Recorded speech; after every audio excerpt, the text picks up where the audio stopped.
ప్రశాంత్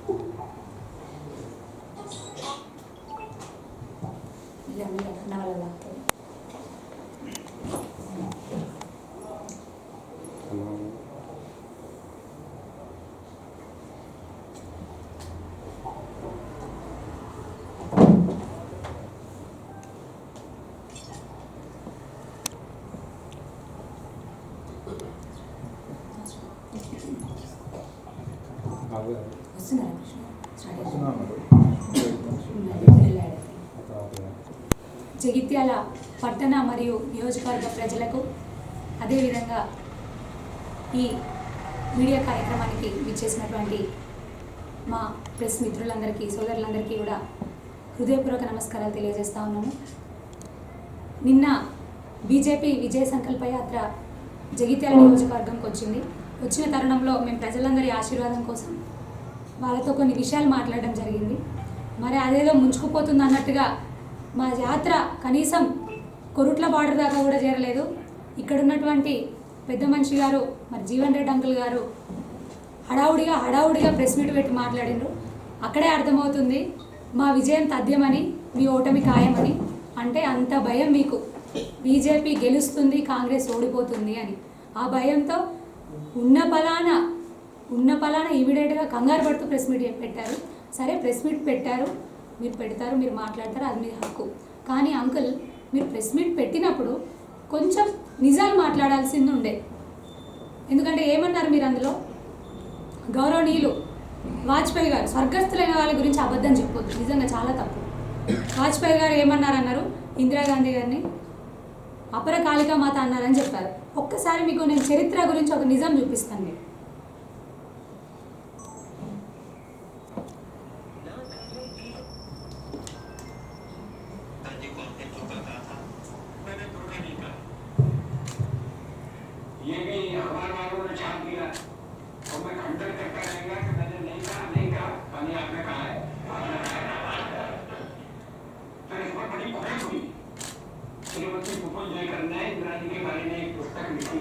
और उस पुस्तक में वो इस बात का उल्लेख करना चाहती थी कि वाजपेयी ने इंदिरा जी को धोखा बनाया।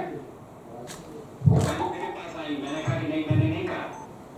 मेरे नाम से छप गया था जरूर, लेकिन मैंने कहा नहीं था। तो फिर उन्होंने लाइब्रेरी में जाकर सारी किताबें खंगाल ली और सारी कार्रवाइयां देख ली, उसमें कहीं धोखा नहीं मिला। लेकिन अभी भी धोखा मेरे पीछे है, जैसे आपके आवाज करता है। अभी तो आपके पीछे सोनिया जी है।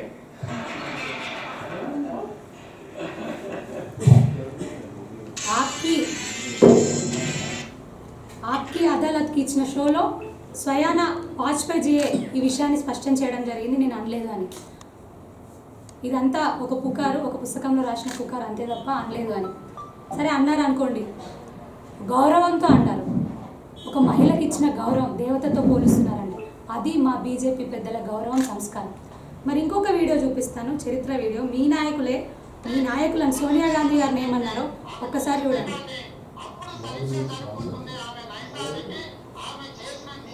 పనులకు 1000 మందిని బలి తీసుకున్నందుకు పార్టీ వాళ్ళు చేసే పనులు కూడా తెలంగాణ ప్రజలకు కళ్ళం కట్టినట్టుగా ఉంటాయి. ప్రతిరోజు కాంగ్రెస్ పార్టీ అడుగుతున్న చంద్రబాబు నాయుడు విన్నారా? మీ రేవంత్ రెడ్డి గారు, మీ సీఎం గారే సోనియా గాంధీ గారిని బలిదేవత అన్నారు. సోనియా గాంధీ గారిని బలిదేవత అన్నారు. అంటే మీ వాళ్ళకున్న సంస్కారం అది, మీ కాంగ్రెస్ వాళ్ళకున్న సంస్కారం అది, మా బీజేపీ వాళ్ళకున్న సంస్కారం ఇది. మహిళల్ని దేవతతో పోలుస్తున్నాం. ఒకవేళ మీరు అన్నట్టుగా అయితే, అంటే మీ పార్టీలో మీ వాళ్ళకి ఇచ్చుకునే సంస్కారమే లేదు మహిళలకి, ఇంకా మీరు వేరే వాళ్ళకి ఏం సంస్కారం ఇస్తారు? వేరే మహిళలకు, సామాన్య ప్రజానిక మహిళలకు ఏం సంస్కారం ఇస్తారు? అదొక్కసారి దయచేసి గుర్తుంచుకొని మాట్లాడాలి మాట్లాడే ముందు. ఇంకొకటి, మాట్లాడితే అదేదో అంబానీలు అదానీలు బీజేపీ పుట్టిన తర్వాతనే పుట్టారు, బీజేపీ ఉన్నప్పుడే ఎదిగారు అన్నట్టు మాట్లాడతారు. మరి ఇదేంటండి? ఇదేంటి? ఇందిరాగాంధీ గారు కలిసి అప్పుడు వారితో మాట్లాడుతుంది ఎవరితోని? అంబానీ గారితో. అవునా? మరి అప్పుడైతే నేను పుట్టలేదు. చరిత్రకు సాక్ష్యాలు ఇవన్నీ.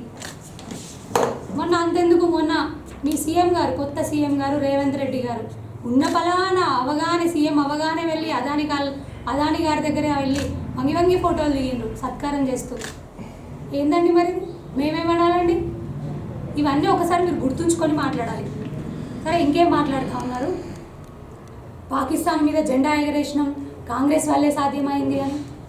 ఒక్కసారి మీరు చరిత్ర తెలుసుకొని మాట్లాడాలని మమ్మల్ని అని చెప్పారు కదా. చరిత్ర ఒక్కసారి మీరు చదివి మాట్లాడాలి. మీరు చదివి మాట్లాడితే మంచిగా ఉంటుంది.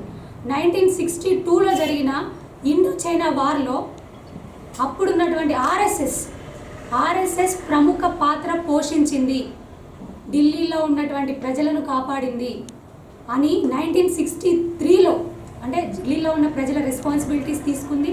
అక్కడున్న ఇండో చైనా బార్డర్ దగ్గర కూడా సెక్యూరిటీ బాధ్యతలు కూడా తీసుకుంది అని నెహ్రూజీ, అప్పుడున్నటువంటి ప్రధాని, 1963లో జరిగినటువంటి రిపబ్లిక్ డే పెరేడ్లో ఆర్ఎస్ఎస్ కవాతు నిర్వహించాలని వారి గౌరవంగా ఆహ్వానించడం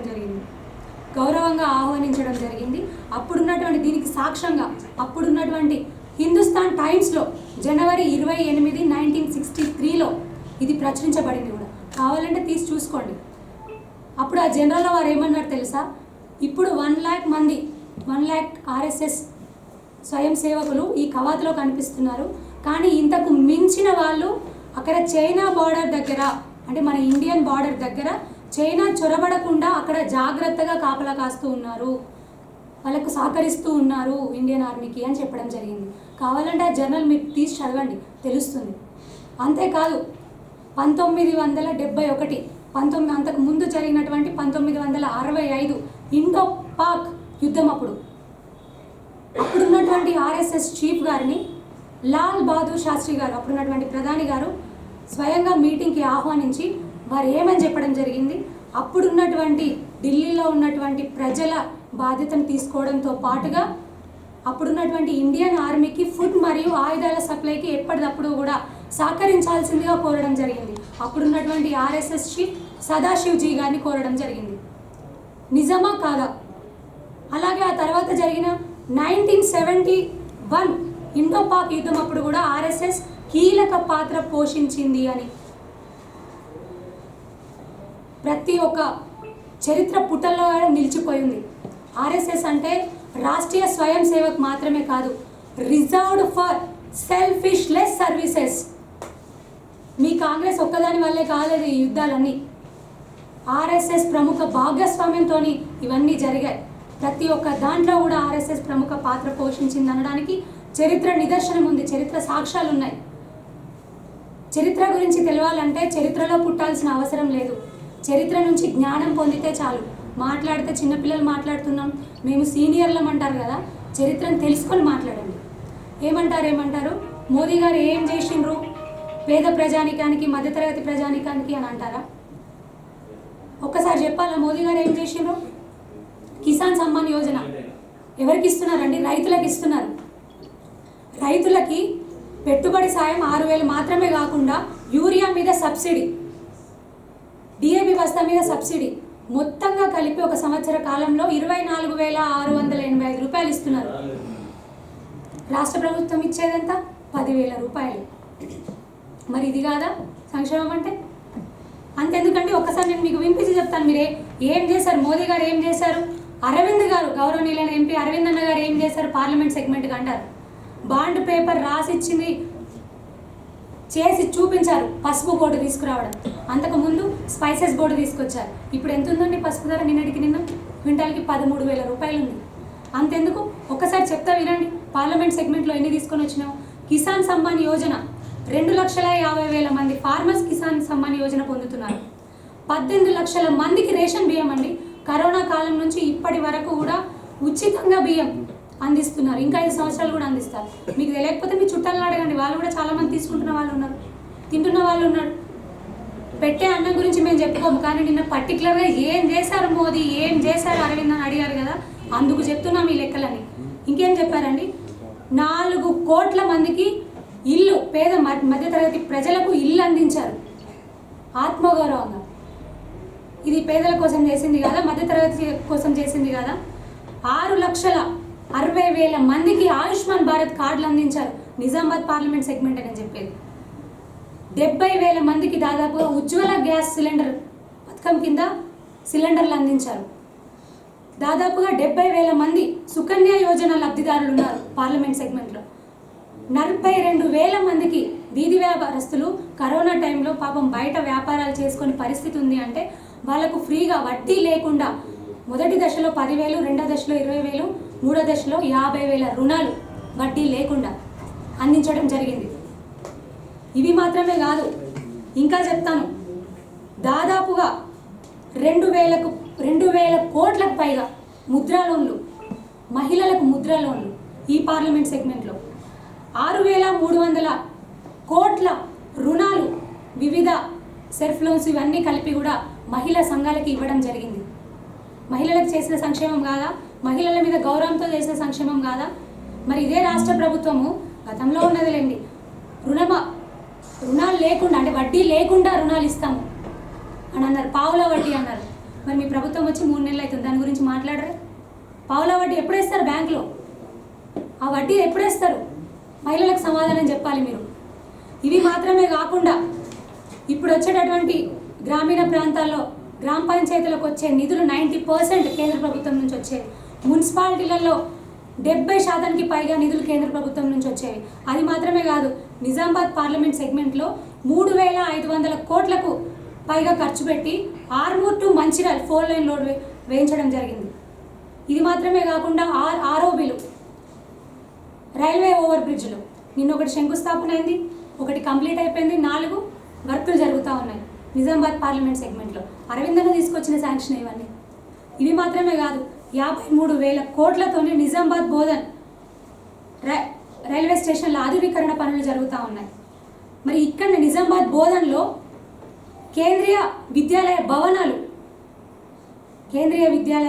53 కోట్ల రూపాయలతోని అందించడం జరిగింది. మరి అదే కాదు, జగిత్యాలకి ఏం చేసిందని అడుగుతారు ఎట్లా, అది కూడా చెప్తా ఉన్నా. జగిత్యాలకి నవోదయ స్కూల్ శాంక్షన్ కూడా రావడం జరిగింది, తొందరలోనే అనౌన్స్మెంట్ కూడా అవుతుంది జగిత్యాల డిస్టిక్కి. గ్రామీణ సడక్ యోజన కింద దాదాపుగా 22 రోడ్లు 80 ఊర్లను కనెక్ట్ చేస్తూ, ఇది మాత్రమే కాదు, సెంట్రల్ రోడ్ ఫండ్ కింద 91 కోట్లతో 4 రోడ్లను శాంక్షన్ చేయడం జరిగింది. 560 కోట్లతో 110 కిలోమీటర్ల లైన్ జాతీయ రహదారి నిర్మాణం చేయడం జరిగింది. చెప్పుకుంటూ పోతే కోకొల్లలు. ఏం చేశారని అడుగుతారా? అసలు మీరేం చేశారండి? మీరేం చేశారు? మోదీ గారు ఏం చేశారు? ఇప్పుడు వచ్చి గుళ్ళు అంటున్నారు, అవంటున్నారు. మోదీ గారు చేసినవి కనిపించడం లేదా?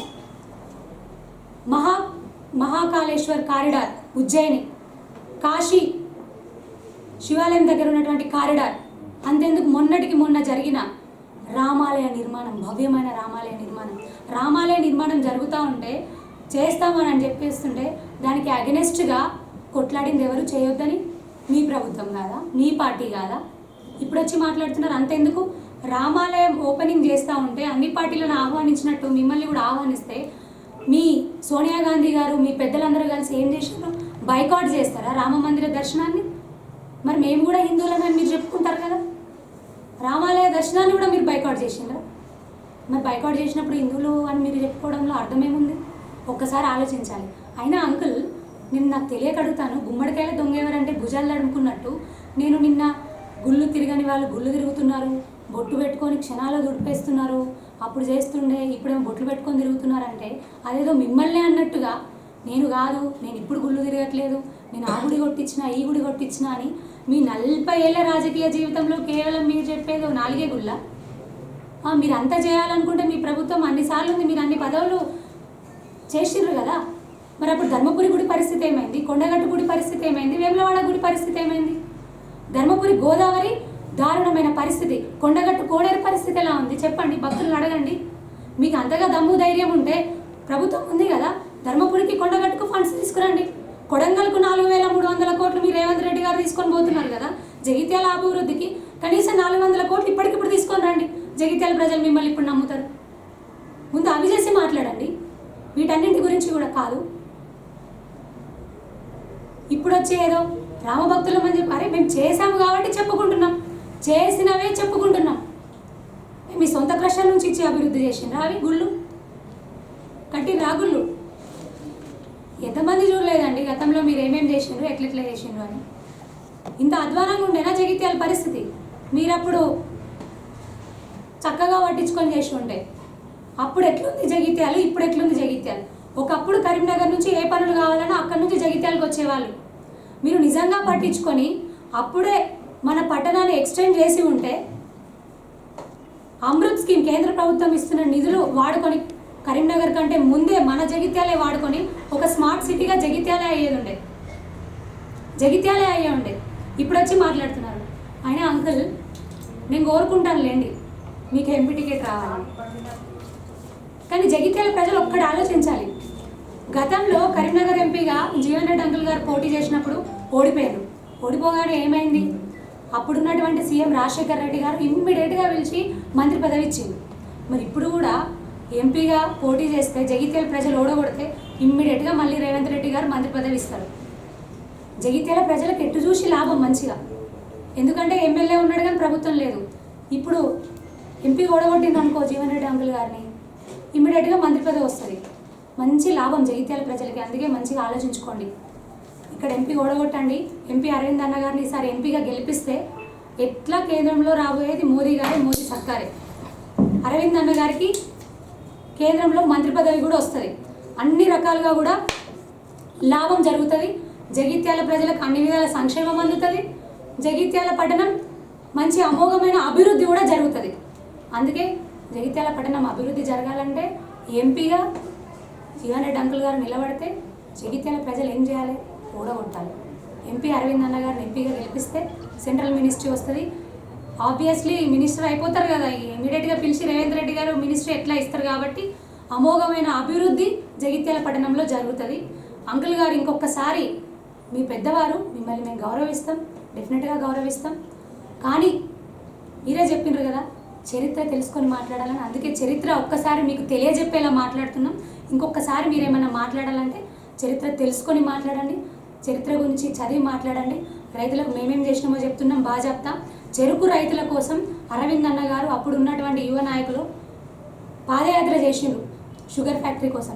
మరి మీరు రాజశేఖర్ రెడ్డి గారి పీరియడ్లో వారు సీఎం ఉన్నప్పుడు హౌస్ కమిటీ చేసిండ్రు కదా చెరుకు ఫ్యాక్టరీల కోసం. మీరు అందులో మెంబర్ కదా. మరి మీ ఆయంలోనే మూతపడ్డాయి కదా. ఇప్పుడు వచ్చి మేమేదో తెరుస్తాం అంటున్నాం. మీ పీరియడ్లో ఏం చేసిండ్రు? అన్ని సంవత్సరాల పీరియడ్లో తెరిపించకుండా ఇప్పుడు వచ్చి మాట్లాడుతున్నారు. చెప్పాలంటే గతంలో చాలా విషయాలు ఉన్నాయి అంకుల్. కొంచెం జరంతా చూసుకొని మాట్లాడుండ్రి మంచిది. ఇంకా అరవింద్ అన్న ఏం చేసిండ్రో ఇప్పటిదాకా చెప్పినా కదా, ఇంకోసారి అనకండి మోదీ గారు ఏం చేసిండ్రు, అరవింద్ గారు ఏం చేసిండ్రు అని. ఇగో ఇంకా మేము ఎక్కువ చిట్టా ఇప్పాల్సి వస్తుంది. ఇగో ఈ బుక్ కూడా మీకు పంపిస్తే చదువుకోండి. జరంతా చదువుకోండి. ఇందులో ఏమేమి చేసినాం, రాష్ట్రానికి ఏం చేసినాం, ప్రతి ఒక్కటి చిన్న లెక్క ఉంది. ప్రతి ఒక్కటి చిన్న లెక్కతో సహా ఉంది. ప్రతి డిపార్ట్మెంట్ నుంచి ఏమేమి చేసినామో ప్రతి ఒక్కటి లెక్క ఉంది. మీకు పంపిస్తున్న ఇది మీరు చదవండి. దీనికి ఏమైనా డౌట్ ఉంటే మమ్మల్ని పిలవండి. వచ్చి బాజాప్తా మీకు మళ్ళీ లెక్కలు చెప్తాం. బాజాప్తా లెక్కలు చెప్తాం. ఇది మా మోదీ గారు చేసిన అభివృద్ధి. మా అరవింద్ అన్న గారు మన పార్లమెంట్ సెగ్మెంట్కి చేసిన అభివృద్ధి.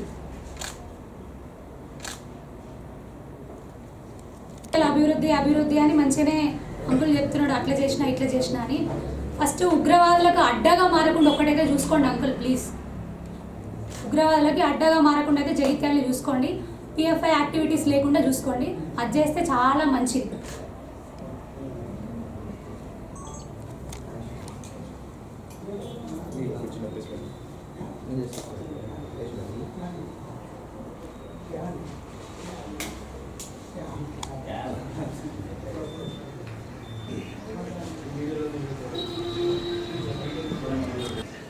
మా నిజామాబాద్ పార్లమెంట్ ప్రజల ఆశీర్వాదాలు పొందడానికి విజయ సంకల్ప యాత్ర బీజేపీ ఆధ్వర్యంలో నిర్వహిస్తున్నటువంటి యాత్ర రావడం జరిగింది జగిత్యాల నియోజకవర్గానికి. మరి సభని విజయవంతం చేసినందుకు గాను కార్యకర్తలందరికీ, అదేవిధంగా మమ్మల్ని పెద్ద ఎత్తున తరలి వచ్చి మా మహిళా సోదరిమణులు, మా జగిత్యాల నియోజకవర్గ ప్రజలందరూ కూడా ఆశీర్వదించడం జరిగింది. మీ అందరికీ కూడా హృదయపూర్వక ధన్యవాదాలు తెలియజేస్తా ఉన్నాను.